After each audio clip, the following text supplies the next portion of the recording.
Report from Santa Fe is made possible in part by grants from the members of the National Education Association of New Mexico, an organization of professionals who believe that investing in public education is an investment in our state's economic future, and by a grant from the Healy Foundation, Taos, New Mexico.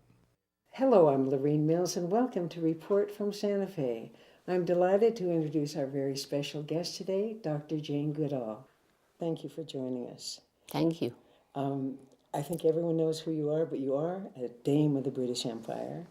You are a United Nations Messenger of Peace. Kofi Annan asked you to be a worldwide messenger of peace, which indeed you are. You're also, of course, a scientist, chimpanzee expert, humanitarian activist, and the founder of the Jane Goodall Institute, and a marvelous, I guess it's an entity, an institute called Roots and Shoots. It's a program of JGI. Right, it's a program of the Jane Goodall Institute. Yeah. And you're celebrating your 25th anniversary of Roots and Shoots. So let's just start with that. What is Roots and Shoots, and what have you been doing for 25 years with these children? When I began lecturing around the world to try and raise awareness about what's happening with the tropical forests, the chimpanzees, biodiversity, pollution, all the rest of it, I obviously was meeting many young people. I was horrified to find so many of them are either apathetic, angry, or depressed. They all said more or less the same: we feel this way because we think you've compromised our future and there's nothing we can do about it. And they're right. We have compromised their future. And there's this Native American saying that we haven't inherited this planet. We've borrowed it from our children. We haven't borrowed it. We've stolen it. We've stolen their future. And so when they said there was nothing we could do about it, that's when I thought, that's not true. There is something we can do about it. It's not quite too late. And so it began in Tanzania in 1991 with 12 high school students. On your front porch? On the front porch. And they went back to their 9 schools, got their friends together, and we decided to call the program Roots and Shoots. And its main message, every individual makes a difference every day, and we have a choice as to what kind of difference we're going to make. And so every group, and a group can be, in a school or after school, every group chooses itself 3 different projects to make the world a better place. One to help people, one to help animals, one to help the environment, with a theme running through of let's learn to live in peace and harmony with each other between nations, religions and cultures, and between us and the natural world. So what began with those 12 students is now in 140 countries, and we have about 100,000 or more active groups. And it's not just the active groups now, it's all the people in the 25 years who've grown up through Roots and Shoots, and they're out there in the big wide world. And they're changing the world as we speak. What I love about this, the premise, is that these groups of children choose their own project. So there's nothing is superimposed on them. They talk about what's important to them. We have a 4 corners Roots and Shoots, and some of my favorite projects have been, they walk pets for the elderly, they make blankets for the chimps in the sanctuary, they collected shoes for Kenya, they restored beaver habitat, it goes on and on. They monitor the bosque, they work in the animal shelter, but they get to choose whether it be to help people, animals, or the environment. And they're so empowered by this, and I know you try to see them whenever you go around the world, you visit the Roots and Shoots thing, and it's so inspiring and thrilling for these kids to meet with you, and you encourage them. I just think it's a wonderful thing. Congratulations, 25 years. And then you had a meeting with the original founders. Yes. To come back and see, and they're all, one of them is environment minister. That's right. Yeah, they have, having planted the seeds of leadership, they have really gone on to, on a huge scale, make the world a better place. Yeah, and in Tanzania, where I recently was, everywhere I went around the country, there were people saying, when I was at school, I was in Roots and Shoots, and did it make a difference? Oh yeah, I really care about the environment. I plant trees, I get my children involved, and I think differently about animals. Yes, yes. You have written many, many books. There's a series that I want to talk about. I call it your Hope Constellation. Yes. And it started with your first one, and I want people to see these.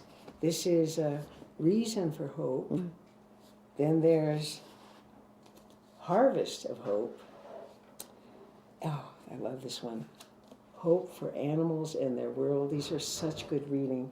And new, and I've had to go to CDs, it makes it a little quicker, Seeds of Hope. Yeah. And so you've expanded your work into the plant world, yeah. too.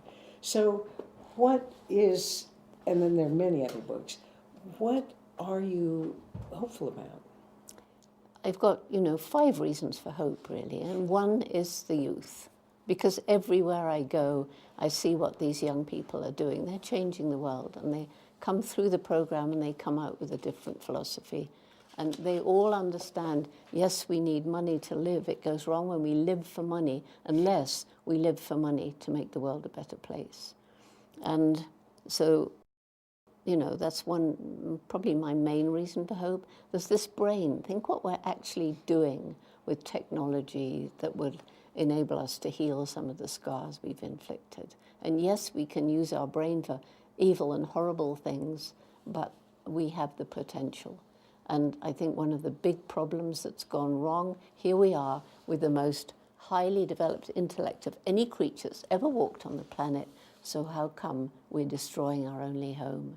And I think there's been a disconnect between this clever brain and the human heart, love and compassion. Because in the animal world, it's very common. They don't foul their own nest. And we are indeed. We have fouled it to a huge extent. Mm-hmm. But, the resilience of nature is another reason for hope. Places we've destroyed, all around Gombe National Park, where the chimpanzees are. When I flew over in the early 90s, it was a little forest surrounded by totally bare hills, which had been forested.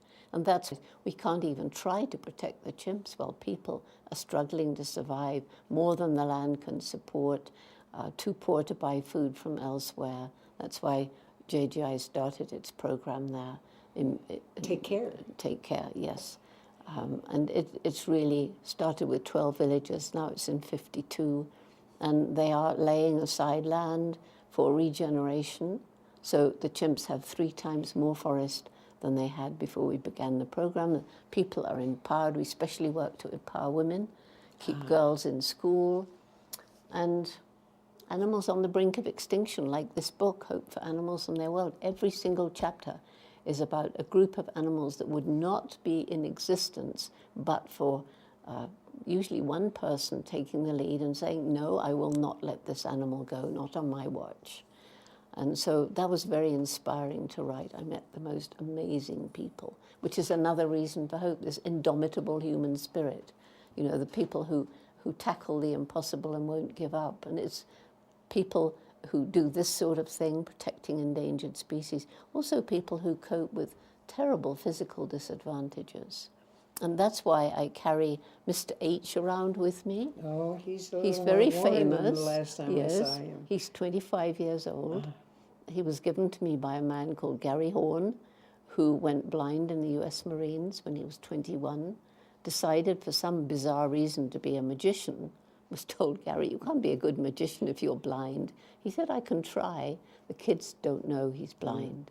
And then he'll tell them and say, things may go wrong in your life, but don't give up. There's always a way forward. And he does crazy things like skydiving. And he thought he was giving me a stuffed chimpanzee for my birthday. Yes, I made him hold the tail. He said, never mind, take him where you go, and I'm with you in spirit. So, and my last reason for hope is social media, because although that can be really dangerous, I've been involved. I was at the Peace March in New York last September. Oh, the huge one. The huge one. Well, the organizers reckoned 80,000. They had 400,000. The police had to close it. And I was there, and I know what was happening. There were people all around me, tweeting, twittering, cell phoning, and all the rest that people do these days, come and join us. It's a great day. There's a whole lot of film stars.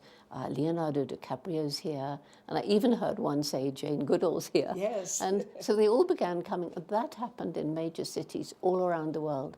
It was the biggest collection of people gathered around one issue that's ever been seen in the history of the world. So if we use it right, we can bring people and involve them in different issues that are really, really important. And I want to tell people they can like you on Facebook, both you personally and the Jane Goodall Institute. You have a wonderful website, which we'll put underneath us here, where people can go and find out all the things that you're doing. And the quality of these, it's videos, when you put out a message about something, it's personally, it's almost like we're sitting here together. It's very immediate and very wonderful. So social media is definitely going to be used as a force for good. You talk about man's indomitable spirit, but your mother was a very extraordinary person who encouraged you. They said that whatever you really want to do, if you try as hard, that nothing can stop you. And look what you have done. I start every lecture referring to her. Yeah. And, because I was told I couldn't do it. I was 10 when I decided to go to Africa and live with animals and write books about them. And everybody laughed. It was wartime. We didn't have any money. Africa was the dark continent. I was just a girl. Yes. And Jane, dream about what you can achieve is what they said to me. So because that story, it was just luck that I was born like that. That's why I get letters from children around the world saying, you taught me that because you did it, I can do it too. And that's, what better could you have than that? Yeah, yeah. So at age 23, you went to Africa. And I wanted to show you, you met Dr. Leakey, who had been doing a lot of primate research, and he chose you, well, of course, your inner qualities, but also your ability to observe, and that you had an unbiased mind, that you could just go study the chimps and really see what was happening without... Because I had no degree. I hadn't been to college. So my mind was open. It wasn't, bound up with a very rigid scientific... at that time, it was honestly thought by science that there was an uncrossable line between us and the rest of the animal kingdom. It was a difference of kind. Not of degree. Not of degree. Yes, and so you rocked the scientific world with this famous book in 1991, In the Shadow of Man. And please tell in your own words the amazing, what you observed the chimps doing that changed everything we thought. Well, first of all, they all have their individual personalities. Second, they communicate kissing, embracing, holding hands, in the same situation as we do it, meaning the same thing. Then I saw them on this magical day, not only breaking off a stem to fish termites from their underground nest, but also picking leafy twigs and stripping the leaves to make a tool. And so you reported this to Dr. Leakey, that you have observed chimps as another tool-making animal. And we were defined then as man the tool maker. Exactly. So he said, well, we have to redefine tool, redefine man, or accept chimpanzees as humans. And this is what brought National Geographic into the picture, just as my money was running out. And so I could then settle, phew. Yes.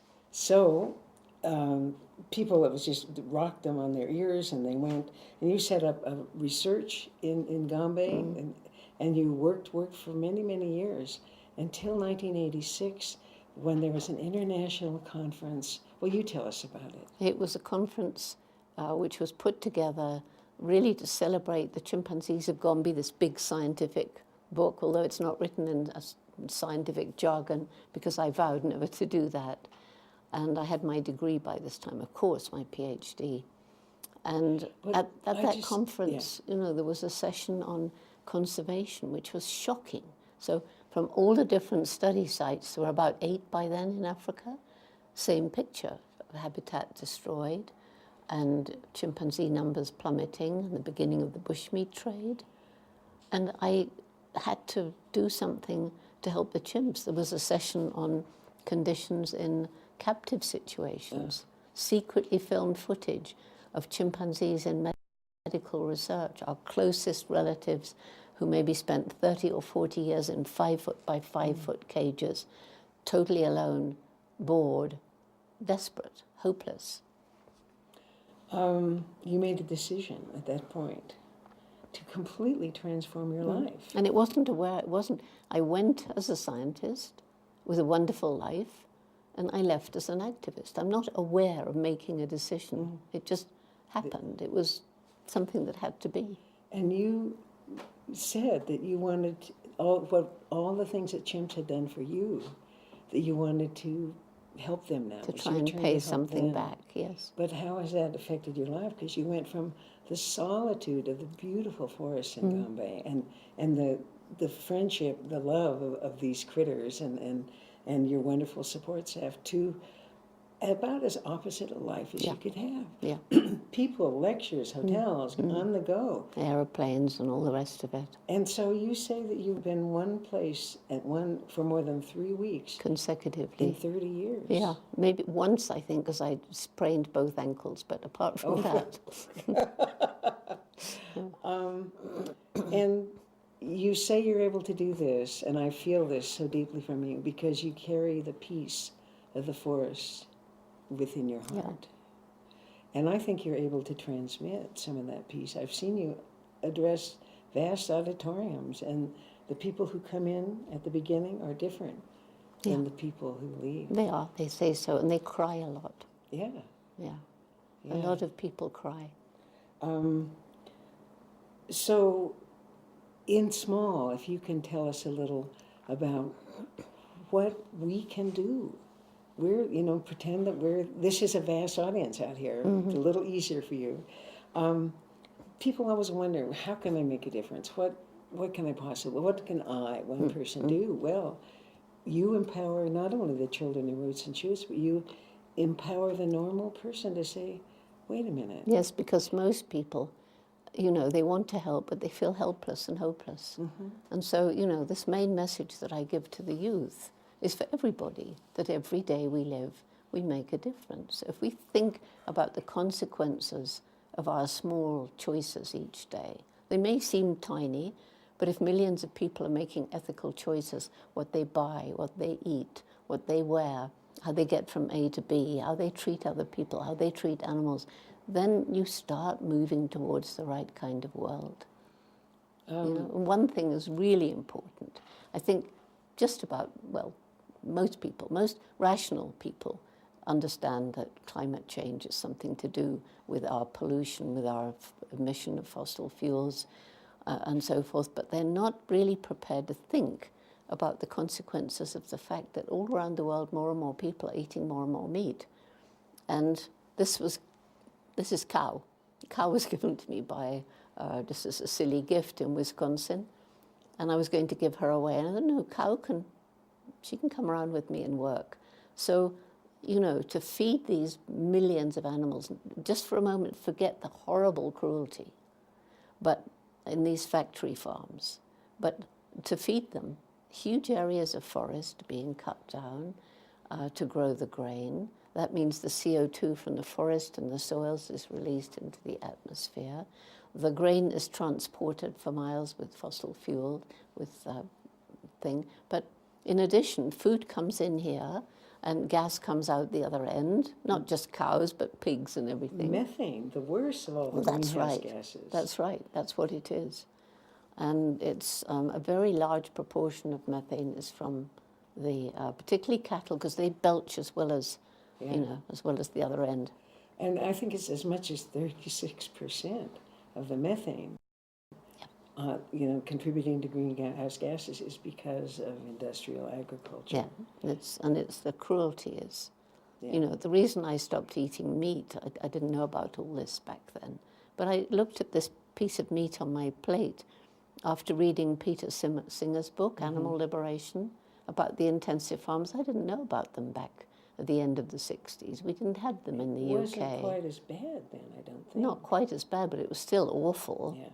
And so the next time I looked at the meat on my plate, I thought, what does this symbolize? Fear, pain, death. Who wants to eat that? Well, I didn't eat another mouthful of meat since that day. Now, you've been very active. At the end of last year, you went to the Paris Climate Conference in December in 2015, and you were really trying to raise awareness of how we're decimating the rainforest Yeah. and what that does. Yeah. So you got a lot of press with that, and I'm sure it was inspiring for you to be with other people who are really. You say there's a new sense of urgency now in the climate activists. I believe so, and I'm hoping that more people realize that they can make a difference, you know, with the way they behave. I mean, it's pretty easy to eat less meat. So, and that's one way. And, you know, to make these little choices each day. I mean, the other thing, when you go and buy something, ask yourself, do I need it? Mm-hmm. And of course, because of the materialistic society, there's a great pressure on people to buy. Things are made to deteriorate, so you buy another one. And it was Gandhi who said, the planet can provide enough for human need, but not human greed. Oh. And this absurd, the economists who say that we can have unlimited economic growth on a planet of finite natural resources. It doesn't make any sense. I've heard even that to support the whole world at the standard of living of America, it would take a couple of extra whole planets. 3, they're saying. And we don't have them. Because the Chinese, you know, It's suddenly standard is there, going yeah. up, and lots of Asia and Latin America. So it's not just the US. And we haven't got those extra planets. That's why I say we are not borrowing our children's future. We've stolen it. Mm-hmm. And we've got to start paying back. Well, that is a beautiful thing. The young people are very aware of this, and they're very active. They're voting, they're engaged in social projects, you know, and the passion is there. They know they're really fighting. Discovery Channel did a wonderful film called Racing Extinction that you were in, and one of the things you said was, people 200 years from now are going to look back at us and think, how did we let these wonderful creatures go extinct? Polar bears, elephants, manta rays, all sorts of these things. They're exquisite, they're beyond imagining, and we might lose them. And if we carry on with business as usual, we may not be here ourselves in 200 years. You know, that's the urgency. We have to act, get together now. We have to join forces with other people who think the same. We have to collaborate, not fight each other.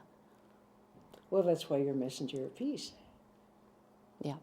So, as people make these decisions, even in the supermarket, standing at the meat counter, or deciding whether to drive across town for some tiny little errand, is there a kind of mantra or an idea that we can plant in people's heads, just thinking, is this really necessary? Something like that. Yeah. Yeah, or can I do it, you know, can I do it in a more environmentally friendly way? What is my carbon footprint today? You know, how will I weigh it up in the evening? I mean, most people don't have time to do that, but if it's in the back of your mind.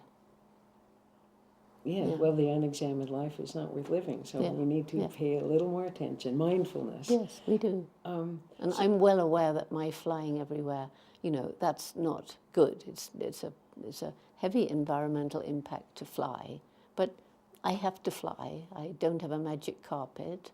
And as Roots and Shoots youth all around the world are planting literally millions of trees, hopefully I'd make up for that. Yes, I think on the scale of things, the positive is I hope so. what you bring is so important. So people ask, what can I do on an individual level in my own life? But what can we do on a broader scale? How can the individual listening to this message, how can they help?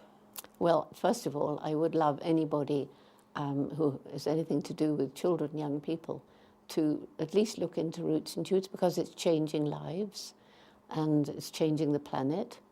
The Jane Goodall Institute, we have 7 projects in Africa now, like the Take Care or Tukari project, in different countries. And of course, it costs money, so we welcome people joining the Institute and making even tiny donations. It all helps. So my favorite of your books, well, I can't say that. I love the animal book, but this one is the one that changed my life. Reason for Hope. And so you've outlined the 5 general reasons for hope, including man's resilient spirits and the resilience of nature. And so sometimes people, in the scale of things, there's a lot of very hard things happening in the world. And what gives you hope personally? You've outlined the ways that mankind can have hope. But what is your sustenance? What nourishes you? Well, it's the same. Those 5 reasons that I told you are what enable me to get by. And also by doing as much as you can do each day, realizing you can't change the world, but you can become passionately involved in what it is that you can do. And then realize that it's not just you passionately involved in what you're interested in, there's all these other people passionately interested in things which perhaps you're not as passionately interested in, but which are equally important. So you get millions of people all becoming involved. And so you cover all the different issues. I mean, we find that with our kids, that in a single group there are children who are passionate about tigers or polar bears, or saving the rainforest, or restoring the wetlands, or raising money for victims of tsunamis. I mean, people have their different passions, and they're all important. One of the things you do, I even saw a film when Kofi Annan gave you the messenger of peace, you let him pat Mr. H. Well, he walked into the room and picked him up, and it was my first meeting with him. It was really funny. Oh, before he greeted you? Yes. You went, Yes. Well, he is very perceptive, and I've seen you, wherever there are children, they all want to come up and hug Mr. H, and now they've got Cow, too. And they want to hug me. Of course they That's do. what they want to do. Yes. That's what's so amazing to me. Here I am, an old lady, and little children that I see in the street, Mum, it's Jay Goodall. And they start jumping up and down, and then they come up and say, can I hug you? And then the mother says, can I hug you? And she's crying by the... I mean, to me, this is extraordinary. And clearly, I've got a mission. Yes. And I've got, 2 gifts. One was a tough constitution inherited from my father, but the other is a gift of communication, whether it's speaking or writing. And I must use them as much as I can. Well, I want to thank you for including us in your mission, and we will amplify your mission. That is my mission. Thank you. And so I appreciate the time so much. Our guest today is Dr. Jane Goodall. Thank you so much. Thank you. And I'm Lorene Mills. I'd like to thank you, our audience, for being with us today on this very special edition of Report from Santa Fe. We'll see you next week. Past archival programs of Report from Santa Fe are available at the website reportfromsantafe.com. If you have questions or comments, please email info@reportfromsantafe.com. Report from Santa Fe is made possible in part by grants from the members of the National Education Association of New Mexico, an organization of professionals who believe that investing in public education is an investment in our state's economic future, and by a grant from the Healy Foundation, Taos, New Mexico.